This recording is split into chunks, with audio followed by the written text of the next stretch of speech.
കൃഷ്ണ കൃഷ്ണ ഗുരുവായൂരപ്പ ശരണം. ഈ മന്ത്രോച്ചാരണത്തോടെ നമുക്ക് ശ്രീലകത്തേക്ക് മനസ്സിനെ അർപ്പിക്കാം. ഭക്തലക്ഷങ്ങളുടെ ആശ്രയ കേന്ദ്രമായ ഗുരുവായൂർ ക്ഷേത്രത്തിൽ ഇന്ന് ഉച്ചപൂജയ്ക്ക് ഭഗവാൻ എഴുന്നള്ളിയിരിക്കുന്നത് അതീവ ഹൃദ്യമായ ഒരു രൂപത്തിലാണ്. തൻ്റെ ഭക്തരെ പ്രളയത്തിൽ നിന്നും ആപത്തുകളിൽ നിന്നും സംരക്ഷിക്കുന്ന ഗോവർദ്ധനധാരിയായിട്ടാണ് പൊന്നുണ്ണി ഇന്ന് പുഞ്ചിരി തൂകി നിൽക്കുന്നത്. ഇന്ദ്രൻ്റെ കോപത്തിൽ നിന്ന് ഗോകുലത്തെ രക്ഷിക്കാനായിട്ട് ഗോവർദ്ധന പർവ്വതം കുടയായി പിടിച്ച ആ ലീലയാണ് ശ്രീലകത്ത് ഇന്ന് പുനഃസൃഷ്ടിച്ചിട്ടുള്ളത്. ചന്ദനം കൊണ്ട് മനോഹരായി ചാർത്തിയ ഗോവർദ്ധന പർവ്വതം, അതിനു മുകളിൽ പച്ചപ്പട്ടു വിരിച്ചതുപോലെ തുളസിപ്പൂക്കൾ വിതറിയിട്ടുണ്ട്. ചെടികൾ നിൽക്കണ പോലെ മലയിൽ. ഇത് ഭഗവാൻ പ്രകൃതിയുടെ സംരക്ഷകനാണ് എന്ന സത്യത്തെയാണ് ഓർമ്മിപ്പിക്കുന്നത്. ഇടത് കൈയിലെ ചെറുവിരലിൽ പർവ്വതം ഉയർത്തിപ്പിടിച്ച് സർവഭാരവും താൻ ഏറ്റെടുക്കുന്നു എന്ന് ഭഗവാൻ നമുക്ക് ഉറപ്പ് നൽകുകയാണ്. ഭഗവാന്റെ ഓരോ ആഭരണവും ഭക്തന്റെ കണ്ണിന് കുളിർമയാണ്.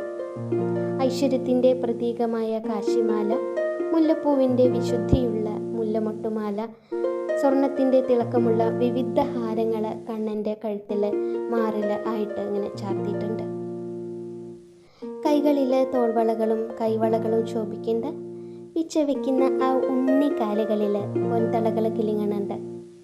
ശിരസിൽ പൊൻകിരീടം ശോഭിക്കുന്നു. അതിനു മുകളിലായിട്ട് വെളുത്ത പുഷ്പങ്ങൾ കൊണ്ടുള്ള തിരുമുടിമാല ഭഗവാന്റെ മുഖത്തിന് മാറ്റുകൂട്ടുകയാണ്. ആ മന്ദഹാസം അതുപോലെ തന്നെ ഉണ്ട് കേട്ടോ. എല്ലാത്തിനും ഉപരിയായി നമ്മുടെ സങ്കടങ്ങളൊക്കെ മാറ്റുന്ന ആ മന്ദഹാസം ഉണ്ണിയുടെ മുഖത്തുണ്ട്. വലത് കൈയിൽ ഓടക്കുഴൽ പിടിച്ച് അത് മാറോട് ചേർത്ത് ഒരു കുസൃതി കണ്ണനായിട്ടാണ് ഭഗവാൻ നിൽക്കുന്നത്. യശോദമ്മ അലങ്കരിച്ചൊരുക്കിയ ഉണ്ണിക്കണ്ണൻ്റെ ആ ചൈതന്യം ഇന്ന് നമ്മുടെ ശ്രീലകത്ത് നിറഞ്ഞു നിൽക്കുകയാണ്. ആ മുഖത്തെ പുഞ്ചിരി കണ്ട് എല്ലാവരും സായുജ്യമടയനാണ്. ഭഗവാന്റെ കഴുത്തിൽ തുളസിയും തെച്ചിയും ചേർത്തുള്ള വനമാലകൾ ചാർത്തിയിട്ടുണ്ട്. വിധാനായിട്ട് 5-6 ഉണ്ടമാലകളാണ് ചാർത്തിയിട്ടുള്ളത്. താമര, തെച്ചി, തുളസി എന്നിവയൊക്കെ ചേർത്ത് കെട്ടിയുള്ള ഉണ്ടമാലയാണ് വിധാനായിട്ട് ചാർത്തിയിട്ടുള്ളത്. ഈ ഗോവർദ്ധന ഗിരിധാരീനെ മനസ്സിൽ സ്മരിക്കുമ്പോൾ നമ്മുടെ ജീവിതത്തിലെ പ്രതിസന്ധികളാവുന്ന പർവ്വതങ്ങളും എല്ലാം ഭഗവാൻ എടുത്തു മാറ്റുമെന്ന വിശ്വാസം നമുക്ക് ഊട്ടിയുറപ്പിക്കാം.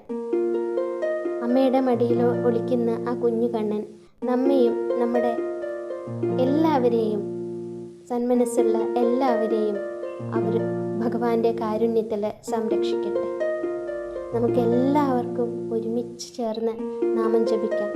ഉറക്കെ നാമം ജപിക്കാം. നാരായണ നാരായണ നാരായണ. കൃഷ്ണ ഗുരുവായൂരപ്പ രക്ഷിക്കണേ.